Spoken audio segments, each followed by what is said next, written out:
చేస్తాను.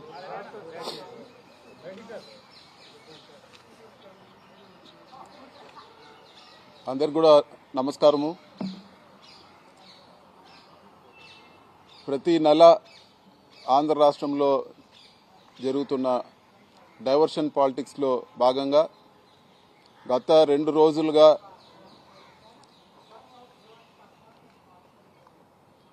మా తండ్రి గారి పైన నా పైన భూ కబ్జా చేశారు, అది చేశారని చెప్పి పత్రికల్లో రాయడము, కనీస వివరణ కూడా తీసుకోకుండా ఏవంటే అవి న్యూస్లు ప్రింట్ చేయడము, ప్రజల్ని మభ్యపెట్టి ఏదో జరిగిపోయిందనే పరిస్థితి తీసుకొస్తున్నారు.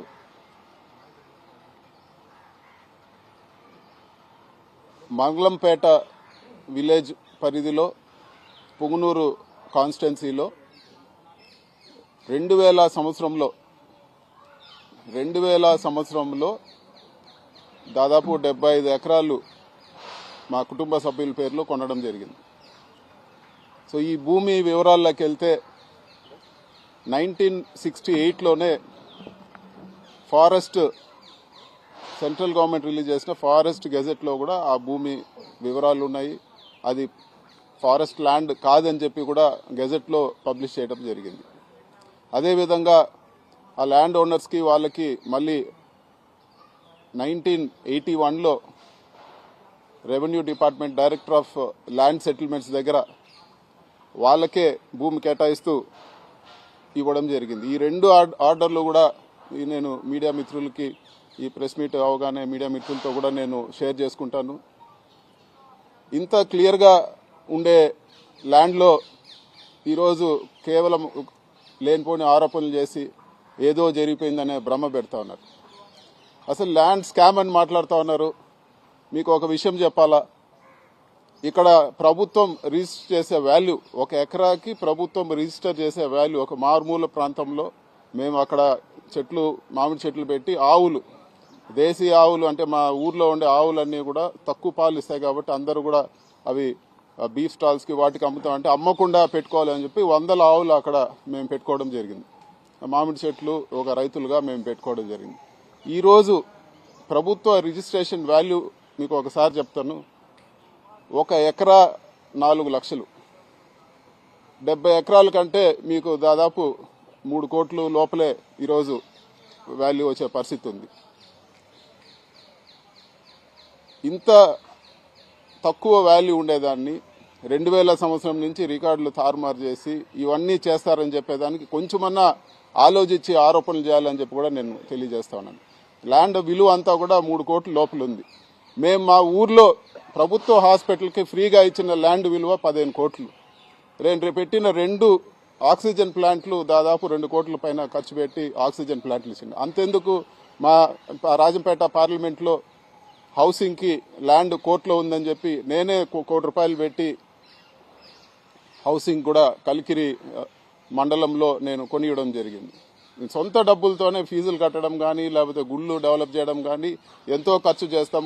3-4 కోట్లకు ఏదో జరిగిందని చెప్పి ఒక మెయిన్ పేపర్ అంతా రాసి దానిపైన ఒక పెద్ద చర్చ పెట్టి దానికి ఒక కమిటీ పెట్టి క్లియర్గా డిపార్ట్మెంట్లోనే వాళ్ళ దగ్గర revenue department director of land సెటిల్మెంట్స్లో ఆ భూమి గురించి ఉంది.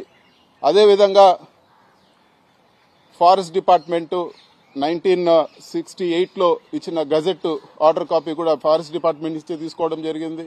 దాంట్లో కూడా అది ప్రైవేట్ ల్యాండ్ అని ఉంది. కేవలం ఇది ఒక దుష్ప్రచారం చేసి బురద కొట్టే ప్రయత్నం చేసే కార్యక్రమం మాత్రమే అని చెప్పి కూడా ఈరోజు నేను తెలియజేస్తా ఉన్నాను.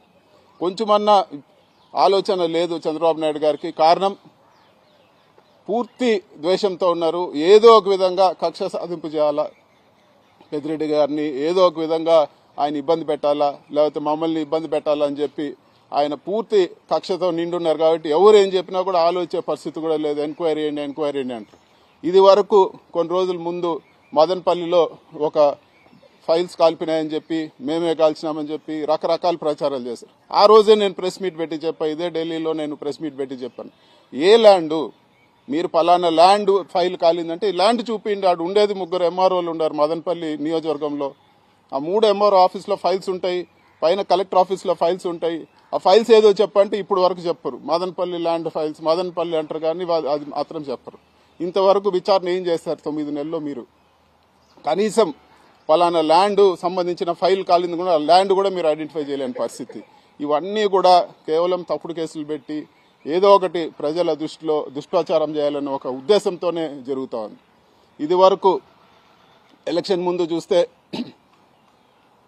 1000 కోట్లు శాండ్లో చేశారని చెప్పి చంద్రబాబు మాట్లాడతాడు, లోకేష్ మాట్లాడతాడు, పవన్ కళ్యాణ్ మాట్లాడతారు. అందరూ కూడా అందరు ఎత్తుకొని ఒక దుష్ప్రచారం చేశారు. మరి ఈరోజు మీరు గవర్నమెంట్ వచ్చింది, ఏమైంది? మీ ఇన్వెస్టిగేషన్ ఏమైంది? ఎక్కడున్నాయి ఆ 1000 కోట్లు? అనవసరంగా ఊరికే బురద కొట్టడం తప్పితే, ఇలాంటి ఆరోపణలు చేసి ఇబ్బంది పెట్టాలని ప్రయత్నం చేయడం తప్పితే ఎక్కడ కూడా వాస్తవం లేదని చెప్పి కూడా నేను తెలియజేస్తా ఉన్నాను. అంతేకాదు పేపర్లో నేనే చదవడం జరిగింది. డిస్టిలరీలో ఎస్పీవై రెడ్డి డిస్టిలరీలో నాకు భాగం ఉందని చెప్పి మాట్లాడారు. ప్రూవ్ చేయమని చెప్పి నేను అడుగుతా ఉన్నాను. నేను ఎన్నిసార్లు మాట్లాడినా కూడా ఇప్పుడు వరకు కూడా ఎక్కడ మీ అధికారం ఉంది, మీ డిపార్ట్మెంట్ ఉంది, మీరు ప్రూవ్ చేయండి, మీ ఆరోపణలు ప్రూవ్ చేయండి, లేకపోతే క్షమాపణ చెప్పమని చెప్పి కూడా నేను కోరుతా ఉన్నాను. క్లియర్గా మీ దగ్గర రికార్డ్స్ పెట్టుకొని నిన్న ఎత్తిన డ్రామాలో 75 ఎకరాలు ఫారెస్ట్ ల్యాండ్, ఇది పట్టా ల్యాండ్ కాదని చెప్పి కూడా మీరు చెప్పడం జరిగింది. మరి రికార్డ్స్ అన్నీ కూడా క్లియర్గా చూపిస్తా ఉన్నాయి. 1965లోనే సెంట్రల్ గవర్నమెంట్ గెజెట్ ఇచ్చింది. అదేవిధంగా రెవెన్యూ డిపార్ట్మెంట్లో కూడా రికార్డ్స్ ఉన్నాయి. మరి మీరు ఈరోజు ఏం జవాబు చెప్తారని చెప్పి కూడా నేను అడుగుతాను. తప్పుడు ఆరోపణలు చేసి మళ్ళీ కూడా దాన్ని అలాగే నాంచి మర్చిపోతారులే ప్రజలు అని చెప్పే ప్రయత్నం మీరు చేస్తూ ఉన్నారు. ఖచ్చితంగా నేను డిమాండ్ చేస్తా ఉన్నాను, మీరు ప్రూవ్ చేయకపోతే క్షమాపణ చెప్పాలని చెప్పి కూడా నేను ఈరోజు ఖచ్చితంగా డిమాండ్ చేస్తా ఉన్నాను. కేవలం కక్షపూరిత పాలిటిక్స్ కి ప్రాధాన్యం ఇచ్చి ఈరోజు మీరు ఇచ్చిన హామీలన్నీ కూడా గాలికి వదిలేశారని చెప్పి కూడా నేను తెలియజేస్తా ఉన్నాను. ఇంకా కూడా 2 విషయాలైతే నేను ఖచ్చితంగా 2 విషయాలు చెప్పదలుచుకున్నాను. ఒకటి, మీరు ఎన్ని ఇబ్బందులు పెట్టినా, మీరు ఎన్ని కేసులు పెట్టినా, మీరు ఎన్ని తప్పుడు ప్రచారాలు చేసినా మేము ఎదుర్కొనేదానికి సిద్ధంగా ఉన్నాము. భయపడే ప్రసక్తే లేదు, ఖచ్చితంగా భయపడే ప్రసక్తే లేదు. మీరు ఎన్ని ఇబ్బందులు పెడితే అంత రెట్టింపు ధైర్యంతో ఖచ్చితంగా ఫైట్ బ్యాక్ చేస్తాము. రెండో విషయము, ఇవన్నీ కూడా ఈరోజు మీ టైం జరుగుతూ ఉంది. సింపుల్గా ఒకటే చెప్తాను, మీ ఊరు నుంచి మా ఊరికి ఎంత దూరమో మా ఊరు నుంచి మీ ఊరికి అంతే దూరము. ఖచ్చితంగా ఈరోజు అనవసరమైన కేసులు పెట్టి, అనవసరమైన ఇబ్బందులు పెట్టి, అనవసరమైనవి చేస్తే వాస్తవాలు లేకుండా రేపు మీ టైం కూడా వస్తుందని చెప్పి కూడా నేను ఖచ్చితంగా తెలియజేస్తా ఉన్నాను. ఉంటే ఈరోజు సాక్ష్యాధారాలతో చెప్పండి, కేవలం ఈ బురద కొట్టే కార్యక్రమాలు చేయొద్దని చెప్పి కూడా నేను తెలియజేస్తా ఉన్నాను. మీకు సంబంధించిన పేపర్లో పెద్ద పెద్ద పతాక శీర్షికలు రాస్తారు. ఆ ల్యాండ్ వాల్యూ అంతా కూడా గవర్నమెంట్ నిర్దేశించిన వాల్యూ 3 కోట్ల లోపల ఉంటే మీరు రాసిన ఆ 2 పేజీల విలువే యాడ్ వేసినా కూడా 3 కోట్లు వచ్చేది. ఇంత దారుణంగా అసలు ల్యాండ్ విలువ కూడా తెలియకుండా ఏదో జరిగిందని చెప్పి మీరు ఈరోజు ఇంత ఘోరమైన ఆర్టికల్స్ రాస్తా ఉన్నారు. ఇది తప్పు. ఖచ్చితంగా అన్నిటికీ ఇప్పటి వరకు సరే ఏదో గవర్నమెంట్ మారిందని ఆలోచన పరిస్థితి ఉంది. ప్రతి దానికి కూడా చేసేదానికి ప్రతి దానికి కూడా ఖచ్చితంగా ఫైట్ బ్యాక్ చేస్తాను.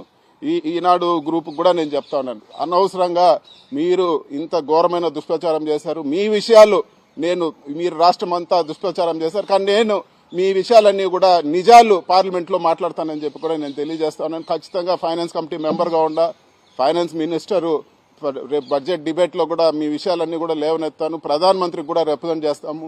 ఇవన్నీ కూడా ఉండవల్లి అరుణ్ కుమార్ పెద్దలు ఉండవల్లి అరుణ్ కుమార్ గారితో కూడా మాట్లాడి ఈ కేసులన్నింటిలో కూడా ఆయనకు తోడ్పాటుగా ఉంటానని చెప్పి కూడా నేను తెలియజేస్తాను. ఇవన్నీ కూడా ఏదో మేము ఏం చేసినా పడుంటారనే భావన ఖచ్చితంగా కనపడతా ఉంది. లేదు, ఖచ్చితంగా తిరిగి ఫైట్ చేస్తామని చెప్పి కూడా నేను తెలియజేస్తాను. Thank you. 1981లో director of land settlements IAS officer ఉంటారు. ఏదైనా ల్యాండ్ డిస్ప్యూట్ ఉంటే సెటిల్ చేస్తారు. ఆయన క్లియర్గా ఆర్డర్ ఇవ్వడం జరిగింది, మీకు షేర్ కూడా చేస్తాను.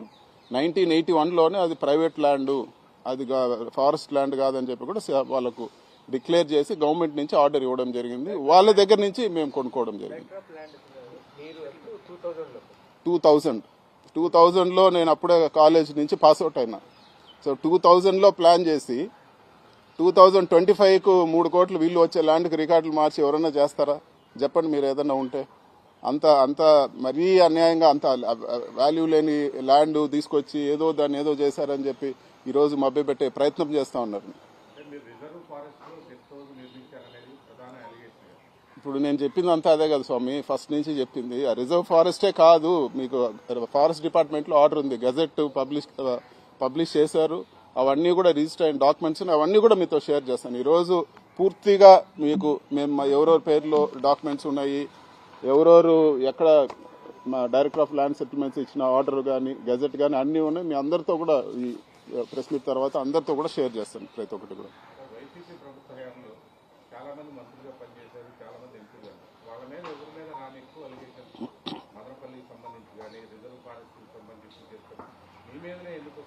అంటే చంద్రబాబు గారు మా సొంత జిల్లా, ఆయనకు ఎక్కువ ప్రేమ. ఆయన రోజు ఒకసారి మా పేరు తలుచుకుంది ఆయనకు నిద్ర వచ్చేటట్లేదు. రోజు ఆయన ఇంట్లో వాళ్ళని తలుచుకుంటాడో లేదు కానీ పెద్దిరెడ్డి ఆయన టీవీ చూస్తే తలుచుకోలేకుండా ఉన్నాడు. కాబట్టి న్యాచురల్ గా మా జిల్లా ఆయనకు కాలేజ్ నుంచి ఆయనకు నాన్నగారికి ఆయనకి ఉండే పొలిటికల్ ఇష్యూస్తో ఖచ్చితంగా ఆయనకు మా పైన ప్రత్యేక దృష్టి ఉంటుందని చెప్పి కూడా ప్రత్యేక ఆలోచన కూడా ఉంటుంది.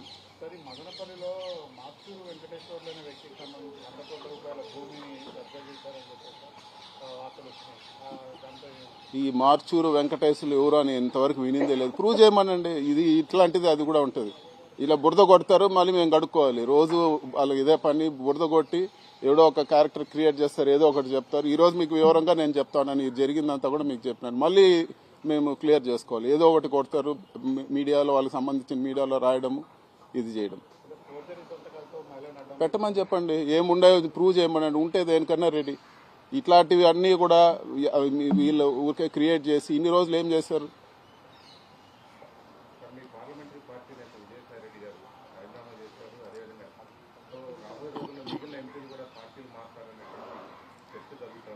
విజయసాయిరెడ్డి గారు జగన్మోహన్ రెడ్డి గారికి అత్యంత సన్నిహితులు. ఆయన 3 తరాలుగా జగన్మోహన్ రెడ్డి గారి ఫ్యామిలీతో వైఎస్ఆర్ పార్టీకి పనిచేశారు. కాంగ్రెస్లో ఉన్నప్పుడు రాజశేఖర రెడ్డి గారితో, జగన్తో కూడా ఆయన ఎన్నో ఇబ్బందులు పడి జైలుకు పోయి అన్ని కూడా పోయినారు. ఆయన అంటే పూర్తి గౌరవం ఉంది. పార్టీకి చాలా కష్టపడినారు, దాంట్లో ఎటువంటి ఇది లేదు. సో ఆయన నిర్ణయం మార్చుకొని పార్టీ మళ్ళీ అధికారంలోకి వచ్చేదానికి పనిచేస్తారని చెప్పి కూడా నేను ఆలోచిస్తున్నాను. ఇవన్నీ కూడా వీళ్ళు మారుతారు, వాళ్ళు మారుతారు, అన్ని కూడా పుకార్లు. ఖచ్చితంగా ఎవరు మారేవాళ్ళు లేరు. అందరూ కూడా ఇప్పుడు ఉండే వాళ్ళందరూ కూడా కరుడు కట్టిన వైసీపీ అభిమానులు, జగన్ అభిమానులు. ఖచ్చితంగా పార్టీకి నిలబడతాం, పనిచేస్తాం.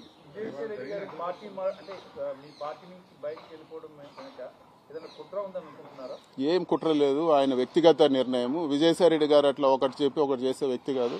సో ఆయన క్లియర్ గా చెప్పారు, వ్యక్తిగత కారణాల వల్ల నేను వెళ్తానని చెప్పి. పార్టీ కూడా ట్వీట్ కూడా పెట్టింది అదే విధంగా.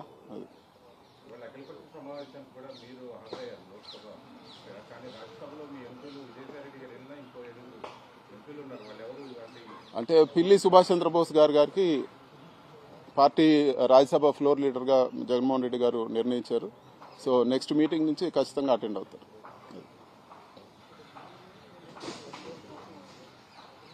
ఓకేనా?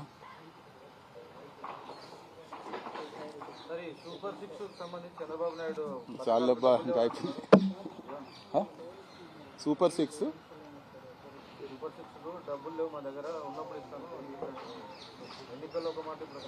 సో ప్రతి మీటింగ్ లో కూడా జగన్మోహన్ రెడ్డి గారు ప్రతి మీటింగ్ లో కూడా చెప్పారు, నేను చెప్పిన ప్రతి హామీకి కట్టుబడి ఉన్న ప్రతి ఒక్కటి నెరవేరుస్తా ఉన్నాను. చంద్రబాబు గారి మాటలు ఇన్ని మోసపోవద్దని చెప్పి ఇది వరకు వీడియోలు చూస్తే చంద్రబాబు నాయుడు గారు క్లియర్ గా చెప్పారు, మేము అన్ని లెక్కలు వేసుకున్నాము, ఎట్టి పరిస్థితుల్లో అన్ని హామీలు నెరవేరుస్తామని చెప్పి. మరి ఈ రోజు వచ్చి నేను డబ్బులు లేవు, లేకపోతే నేను ఇది నెరవేర్చలేకున్నానని చెప్తున్నారు. ఒక్క పెన్షన్ తప్పితే ఆ పెన్షన్ కూడా రోజు రోజుకి తగ్గిస్తూ వస్తా ఉన్నారు. ఏ కార్యక్రమం కూడా ఈ రోజు రాష్ట్రంలో జరగడం లేదు. మరీ ఘోరంగా హాస్పిటల్స్ కి పేమెంట్ ఆపారు, పేద ప్రజలు ట్రీట్మెంట్ తీసుకోలేకుండా. స్టూడెంట్స్ కి ఫీజులు కూడా ఈ రోజు చెల్లించని దారుణమైన పరిస్థితి ఆంధ్ర రాష్ట్రంలో నడుస్తూ ఉంది. సో ఇవన్నీ కూడా ప్రజలు గమనిస్తూ ఉన్నారు.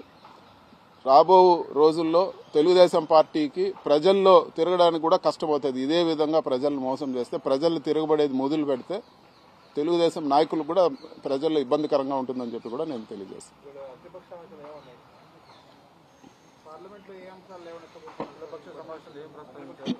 ఈరోజు అఖిలపక్ష సమావేశంలో ముఖ్యంగా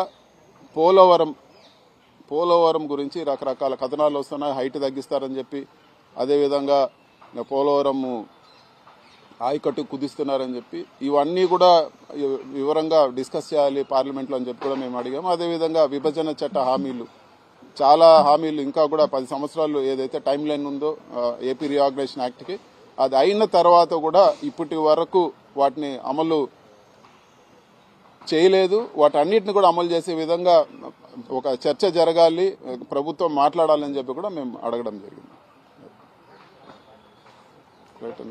థ్యాంక్ యూ. మాట్లాడు.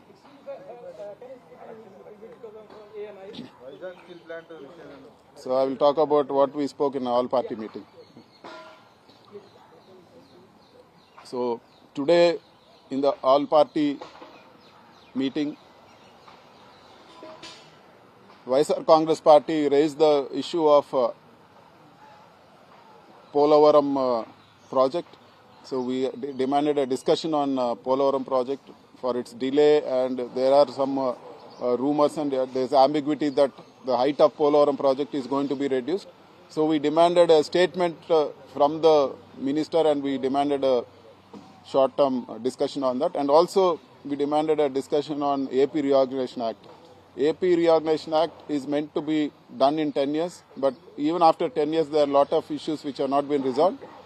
So we asked for a discussion on AP Reorganization Act, and also we raised the issue of the scam done by Margadarshi Financiers, and we are going to raise this in the budget discussion also, and we are going to represent to the finance minister and the prime minister also on this. And one issue which all parties agreed with us is the menace of drug abuse, so which has to be addressed very seriously in our country. So drug abuse has to be tackled very strongly, and we demanded a calling attention motion discussion on that, where the minister will address it. Last time also YSR Congress Party raised this issue in a calling attention motion, so we want to do it again, and we want everybody, all the parties to come together to fight on this. Thank you. Thank you.